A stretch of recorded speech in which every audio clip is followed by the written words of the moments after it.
Hello, everybody. Today's review is going to be of a movie called The Pope's Exorcist, which is actually a couple years old. I did go to see this in theaters just because it seemed like a very different kind of like exorcism movie as far as that goes. So I was kind of intrigued to see exactly where this would go. And it wasn't a very full theater when I went. So, I mean, that's the kind of movies I enjoy, though. It's the ones that kind of seem like maybe they're not going to be the biggest draw, but all of those movies seem to be sometimes some of the best movies I've seen. So that is exactly why I gave this one a 9 out of 10, because I thought it was just a very different take. It was almost like The Exorcist was like a warrior in a sense in this film. That's just how I kind of felt. Now I know there was a lot of religious stuff in this movie, and it definitely tied into like the actual Vatican and so on and so forth. So I was interested to see exactly what kind of twist they were going to put on that. And yeah, this movie definitely escalated quickly. And some of it may come off, I guess, as a little bit goofy if you don't really believe in that sort of thing, like the whole possession and stuff. But I think I've seen enough in my time that, yeah, like even ghosts, I believe in ghosts. Whether you believe in them or not, totally up to you. But that's just, I have a very open mind when it comes to that sort of stuff because there's things I've seen that I can't necessarily explain. So yeah, we'll just leave it at that. Um, I think with anybody probably in life has seen things that they can't necessarily explain. And of course, our brains try to come up with some rationalization as to what we're seeing or what we think we saw as to why that could have happened. But sometimes we just can't explain it to ourselves, and it is what it is, right? So there were obviously some very important dates in this movie, or at least dates that came up. So June 4th, 1987, in Tropea, Italy, is when we're first introduced to Father Amorth. Um, and of course, the first possession isn't really an actual possession. He's just trying to get this. Now, I can't remember exactly how he described it. Was it like mentally, not like mentally insane, but like mentally unstable, I guess, was not necessarily his, like, obviously his expertise, right? His expertise was exorcisms. So that's what he was going to perform on a person, regardless of, what kind of ailment they may have had. That's just what he was. That's just what he knew. So that's the practice he knew. So that's what he was going to try to do, regardless of whether he thought that they were actually possessed or not, right? So obviously, this first person is, well, I mean, potentially possessed. We're not really sure. It does seem like that uh, whatever he was able to do, it was able to move on to the pig. Like, so it wasn't like a serious possession, I suppose, or maybe it wasn't even a possession at all. He tried to say that it wasn't, but I guess we'll never really know because only he would know, being the expert on the whole, I guess demons and possessions and so on and so forth. I guess that's pretty much what um, exorcists do, right? If they can tell. Obviously, he had like a whole bunch of devices with him that would draw out the demon if it were actually there, right? And I guess he wasn't seeing what he needed to see in the first encounter that we actually meet the character, for him to believe that it was actually a possession. So then we meet the family of this uh, father who has passed away, I guess, a year prior to them inheriting this house. And of course, they're trying to renovate it and sell it and make some money off of it. Excuse me, so that they can go back to their actual home and, I guess, live comfortably. That is their plan anyway. So this is all in 1987. Um, so yeah, now we skip to July 1st, 1987, in Castile, Spain, um, where we meet the family. And of course, the son's been silent due to the fact that he saw his father actually uh, die in the car accident they were in, unfortunately. So he's been silent that entire year, hasn't said a word, obviously, because he's dealing with a lot of trauma. So I can understand a situation like that causing you some pretty serious trauma, obviously, and making it, I guess, a little bit easier for a possession to happen, I suppose, was kind of why he ends up being the one getting possessed by the demon in the house. Um, and then we have July 2nd, 1987, in Rome, Italy, which is where uh, I guess we're in the Vatican now, and we meet the Pope and so on and so forth. And of course, Father Amorth is up for like some sort of trial because they think the excuse me again. They think the methods that he is using is outdated, obviously. But I mean, he served right up until 2016. So from like the 1980s until 2016, he served in the Vatican under the Pope as an exorcist until, he obviously passed away. So it's kind of incredible that he had that long of a time serving as an exorcist, even though I'm sure he probably had to fight tooth and nail to even stay in with some of the methods that he used, obviously. Now, again, uh, obviously, I see like videos and stuff online of possessions now. Whether I don't necessarily believe all of them. Some of them seem a little faked, and now it's really hard to tell with the AI, right? Like sometimes what's real and what's not. So you really have to kind of do like just second guess yourself all the time now, unfortunately. But I mean, some AI is really easy to tell, but some is not. Some can be pretty tricky out there. So I guess we'll go over the cast list before we get too much further into the actual story. So Russell Crowe played Father Gabriel Amorth. Daniel Zavato played Father Escabel. Alexandra Esso played Julia, who was the mother. Franco Nero, who played the Pope. Peter de Souza Fione, I hope I'm saying that right, played Henry. And then we had a couple other characters. Let me just flip my paper here. Laurel Marsden, who played Amy, who was the daughter, and Henry was the son. Bianca Bardot, who played Rosaria, who we'll get into in a little bit. And then Ralph Ineson, who voiced now I've heard it pronounced Asmodeus, but in the movie they pronounced it Asmodeus. So I believe like Asmodeus might be like the English pronunciation, and Asmodeus might be more like the Latin pronunciation, because a lot of the prayers that they used in the movie were either in Spanish or Latin. And of course, Father Escabel ended up learning the Latin because it was close to Spanish, I guess. So kind of interesting that two languages could be, I guess, have similarities, or be close in like pronunciation or so on and so forth. Maybe I'm not really entirely sure whether that's true or not, but I guess so. When they first move into the house, obviously things seem pretty normal. And then, of course, we get this like little hole in the wall that the kid finds, and the wall starts cracking. So the demon is obviously not very happy, or I guess maybe the renovations.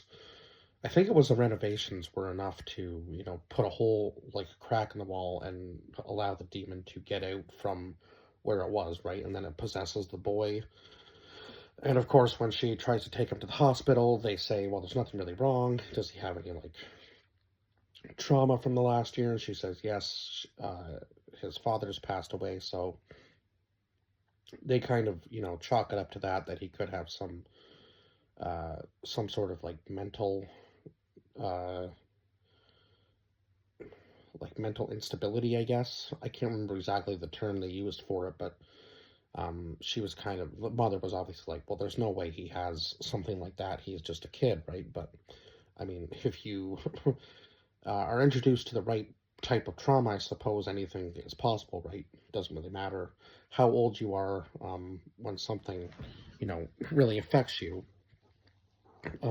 You could have any sort of issue down the road. And obviously, he's been very quiet for the last year, so it does make a little bit of sense that he might have some sort of mental health issue, obviously, due to watching his father get impaled in a car. Like, that would be a pretty traumatic thing for a young boy or young kid to have to go through. So he slowly gets possessed, and then obviously the demon takes over. And at first, it seems like maybe he's going to be able to. Well, I guess at first it doesn't seem like he's going to be able to fight it at all because the demon seems to take control of him pretty easily. And then, of course, the demon asks for the priest, and that's when Father Escobel comes back, and he gets immediately thrown to the broom. And so that then the demon goes, that's the wrong priest. That's not the priest I want. He obviously wants a Morth. So a Morth comes to the house, and then I think a Morth slowly realizes like the severity of the situation, right? Because his boss, the Pope, told him about this place. So, what was it? San Sebastian Abbey is the house that the couple or the family has inherited, I guess. So there was a gas explosion. The construction workers leave. Father Amorth comes in after Father Escobel can't, obviously de-escalate the situation. So Father Amorth comes in, and then of course the demon is actually looking for Father Amorth and battles him tooth and nail. Is able to make him have like flashbacks of him in the war, and the fact that he faked his own death. But I guess he faked his own death, and then when he realized that he, had been spared, he decided to. I guess he kind of had like a calling to him. I think was what he kind of described was that because he was spared by the Germans. Obviously, they thought he was dead, right? But they were calling him out and saying, like, show yourself, coward, sort of thing. And that's what the demon was repeating, and that's what kind of put him into the flashback. So it was interesting to see because I'm not really sure why, when you were calling somebody out, why you would be going by and like making sure they were dead, sort of thing, right? If you thought that somebody was still alive in that group of people, why you wouldn't be making double sure of that, but that's just me. So he got away with, I guess he got away with it pretty easily because he did say that, dying in a war was honorable, but surviving a war was complex, which is definitely I would say is definitely a thing that is true, because a lot of people who lived through the war obviously have, like PTSD or other,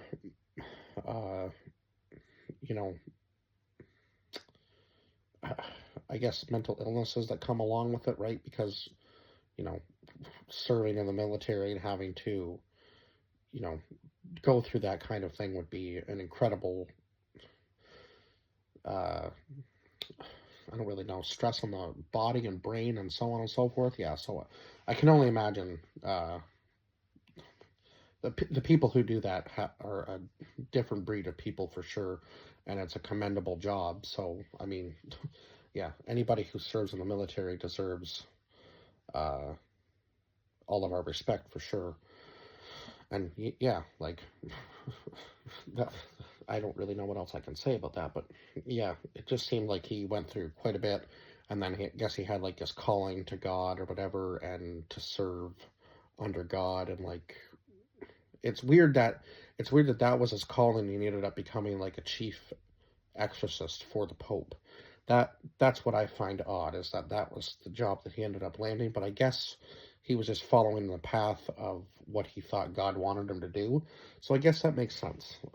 He was where he was supposed to be, I suppose, after he decided to follow his path.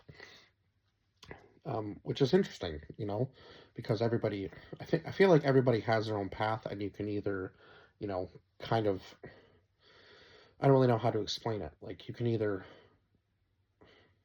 believe that you're building your own path, or you believe that your path is kind of carved out for you, and it's carved out by a higher power.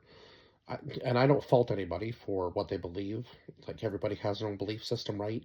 So, yeah, I guess he found his, and he found his calling, and he thought that exorcism was going to be his thing. So, kind of interesting, but it was later on in life for him that he became the chief exorcist, because I think he only served from the 1980s until 2016. So yeah, he would have been probably in like his, I don't know, when he served in the military, he was pretty young from the looks of the movie anyway. So I would say that he was probably like in his early 40s, maybe, when he started serving in the.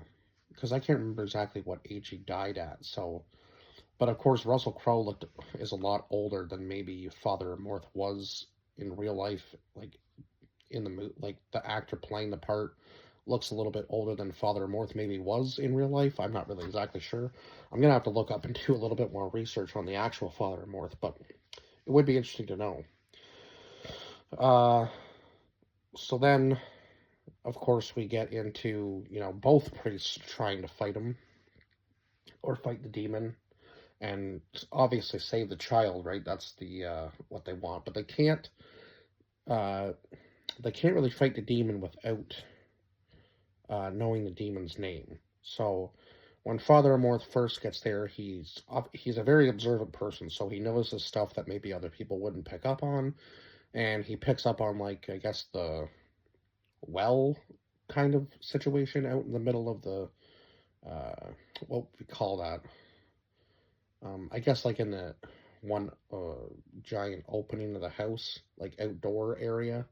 It's almost like a garden in a sense, which is kind of ironic that there were religious things in this movie, and it's kind of like a garden outside, and he notices it, so he takes the top off of the well, and then finds all these skulls and stuff, and then throws the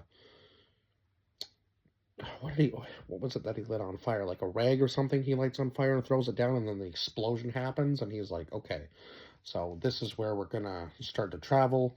And of course, by this time, there's a lot going on. I think at that point in time, the mother and daughter had already had like an encounter with the demon at this point. More than one, obviously.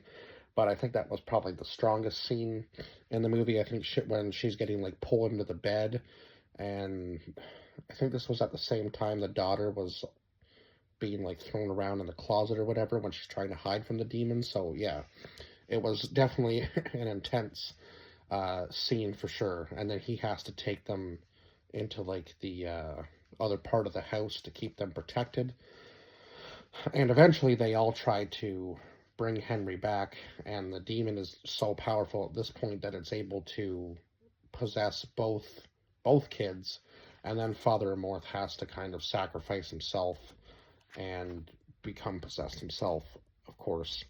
And I don't know how he was strong enough to even uh, hold off the demon as long as he did, but it was interesting to see them find like the seal of the Spanish Inquisition, and then the seal of the Vatican, and then find this catacomb where all these guys had tried to fight off the demon, and it seemed like this one guy had built a cage to protect himself, and of course this is what Father Amorth even said that this is what they did, like after an exorcism didn't work, was that they would try to trap the demon, and as they go further into the catacomb, they're getting closer to hell, right? So then he finds another exorcist that I guess was supposed to be like just before the Spanish Inquisition. So I guess this maybe would have been what caused the Spanish Inquisition, from kind of what I read on Google. So that was kind of interesting, because he even does say that that the demon was able to possess this other exorcist back in like the 1400s. So everything from that point, uh, like from the Vatican, so on and so forth, was done in the name of God, but under the devil. So the Vatican obviously knew this and tried to cover it up, right?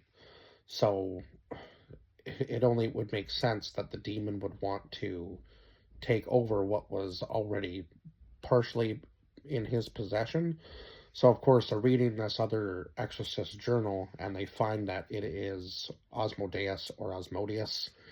And now that they know the demon's name, they're going to be able to get him out of the child, obviously, and protect the family, or at least get the family out of there.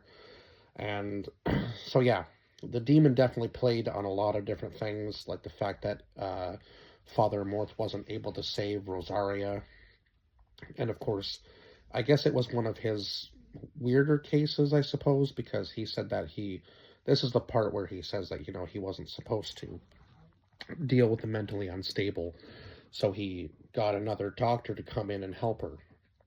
But I think he does find out that she was actually possessed, and he should have been there for her, and he wasn't, and that was one of his biggest regrets. He still has guilt over it, and because of that, he had to repent for his sins that still weighed on him. And of course, Father Escobal had his shortcomings too in the movie, obviously. The girl that he was in love with, obviously, I think there was some other things going on, but the girl that he was in love with, he ended up choosing God over her. And I'm not really sure whether she also died or what exactly happened with her. It's kind of misleading as to exactly what happened, but I think maybe they just kind of parted ways because he had chosen this life um over her. So but there were visions of her that the demon showed him too. So it was kind of interesting really to see exactly uh what the demon was capable of. And then, of course, when it tried to possess Father Amorth because it wanted to get back into the Vatican, it was able to, at certain points, it was able to make like the little statue of God bleed. And then, of course, the other, was he a priest as well, I guess?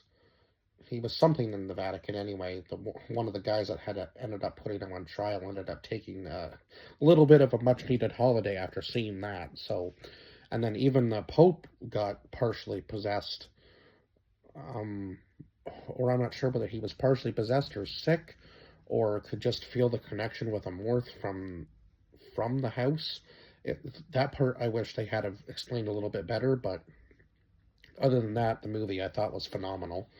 Um, of course, not quite a 10 out of 10, but 9 out of 10, so pretty close to perfect. But yeah, there was just a couple things there that they could have maybe explained a little bit better because it almost seemed like the demon was so powerful it was slowly having some hold on people inside the Vatican as well once it possessed Father Amorth. But this was even before, I think, it possessed Amorth. Because once it possessed Amorth, the Pope kind of came back to life and went like, oh my god, I can feel what's happening. So yeah, it's kind of crazy that the demon had that much power. Um, and then of course Amorth tries everything he can before running back into the catacombs and then taking the throne. And then of course it almost looks like Mary's coming out of the portal from hell or whatever. And then of course it's not. It's just Rosaria in Mary's clothing. So that was a wild scene to see as well. And of course, Father Amorth thinks that that's what it is, so he like bends the knee completely to it, and then is totally fooled. And then, of course, uh, the final scene where they have to kill Osmodeus is just absolutely insane because Osmodeus at this point is using every vision he can to try to trick them into thinking that. I guess it shows you like your biggest sin, essentially, is what the demon did to both of them, right? Or the sin that caused them the most guilt and pain, sort of thing, that they carried with them, uh, was what it really showed them. So, yeah, very powerful demon, obviously, in this movie.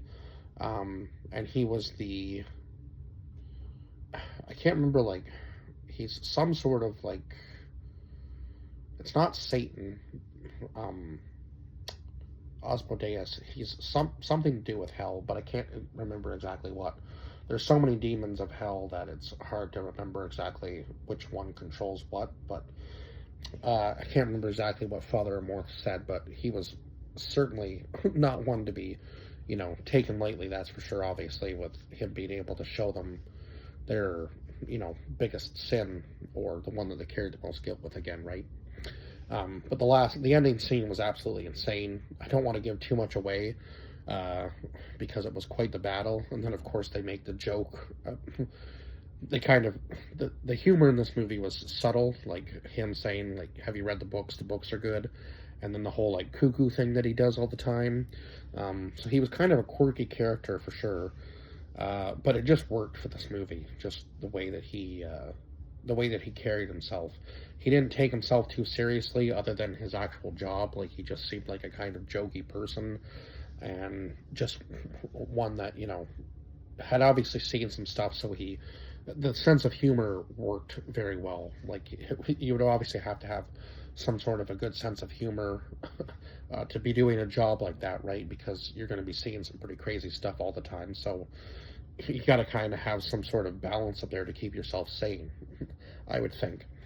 But anyway, yeah, the ending scene was great. Um, just everything that happens in that scene is just pretty crazy. And of course, the family obviously gets away, and then they go into the Vatican to like this secret spot where all these people are working diligently on this whole new project. And the new guy that was assigned to take over for the other younger guy that had to obviously take the holiday shows Father Morth and Escabel all these locations um, that the devil is there but not wanted. And of course, Father Morth said this could take a lifetime for one exorcist to do, or one exorcist to do, but two, they could probably do it in a much faster time, because obviously if the two of them work together each area, it would, or even split up to work on two different spots, right?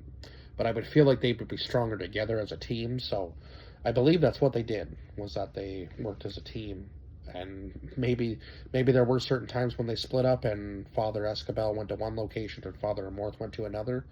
Not really sure. I would like to read some of his books though, just to see some of the true encounters, because I guess this is kind of a like a fiction. Like this whole storyline is a fiction based on stuff from his book, so there must be some sort of truth to some of it, because obviously um, he did do a lot as far as exorcisms go, and he did say that he saw demons before this point, so even in this fictional story. So I believe there was probably some truth drawn from it. Whether, obviously, the movie, they're going to amp it up to the next degree, right? To make it, more Hollywood, I suppose. But I do feel like there was probably some truth to maybe like there were different stories kind of pulled together, and then this one was just kind of made off of that. So I can see maybe, some of it not being true, but also maybe there were elements of it that were true. It's hard to tell. Anyway, I guess that's I've kind of rambled on now for almost 30 minutes. I didn't think I was going to be able to talk that long about this movie, but turns out I could, once I kind of knew what I wanted to say. But now that I believe I've covered everything I can, and the soundtrack, I guess, was the one other thing that just was kind of odd for this movie. But I guess because it was set in the 1980s, the songs that were in it just kind of worked anyway, which, yeah, was kind of funny that this movie was just being set in the 1980s, that they used a lot of songs from that timeline. Um, but yeah, the songs did work. It was just kind of funny to hear those certain songs in a movie about an exorcist, and like a horror movie type feel, and it was like a lot of rock songs and so on and so forth. So interesting soundtrack, but it just worked for this movie. And yeah, I guess that's pretty much all I can say. I've covered everything I can, and I will see you guys in the next review.